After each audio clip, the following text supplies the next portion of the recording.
As a child I had a deep belief that only what I can see around me is real. Only what I could see, exists. Only what comes into my sight needs to be taken into account. I think of seeing Kathleen's granddaughter, Amelia, all of 2 years old, staring at her Zoom class on the screen. Oh! Her boundaries of what's real just got wider. And, of course, she just accepts it all. I'm willing to bet that, at that age, we're unsocialized and just like little gods, saying, yes, no, yes, no, no. As far as we know, all our commands are being obeyed. When they're not, we cry, until they are.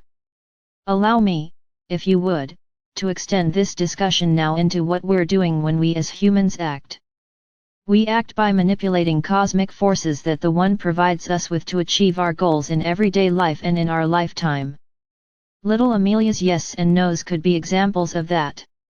What I'm encouraging here is that we learn to use the 3 cosmic forces, which Hinduism calls rajas, creation, sattva, preservation, and tamas, transformation, to manipulate our reality and take stock of our actions. I have no experimental data to point to bear out what I'm about to say here. It's all hypothetical.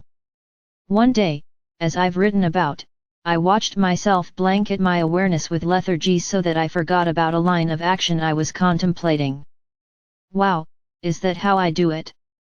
I have to add here that, when we consider the gunas as personality traits or forces that we use, tamas becomes lethargy in Hinduism, rajas becomes busyness, and sattva becomes passive purity.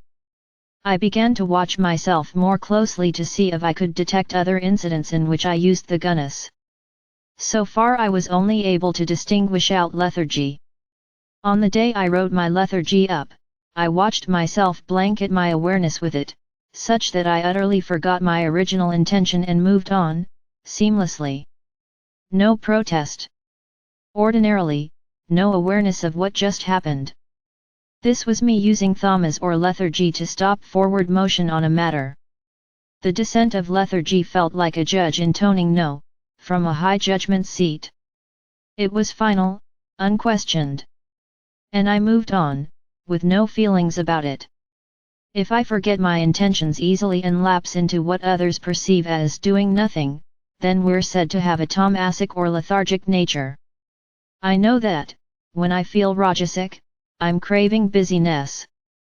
When I'm busy, I reach a certain level of input and output, in the face of which I say to myself, this was a good day.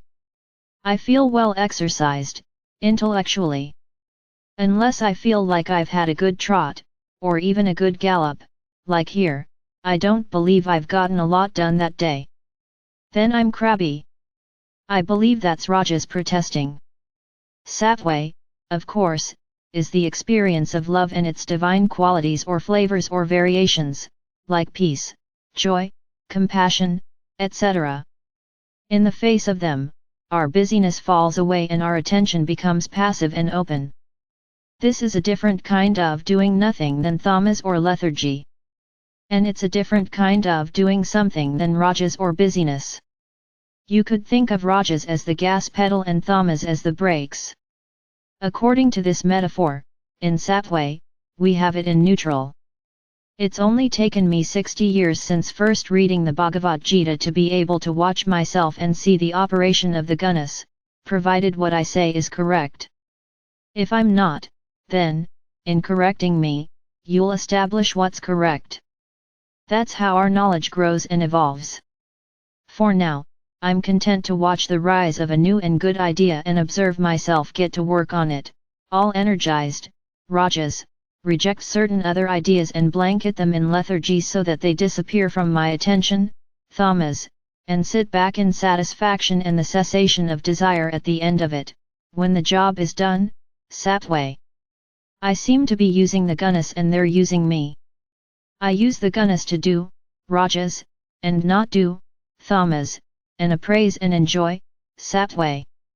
On the cosmic level, the mother uses the gunas to accomplish her aims and unfold her plan, build worlds and ascend worlds. Creation, preservation, and transformation. The mother's pattern for the material world is here manifesting as the Gunas or cosmic forces.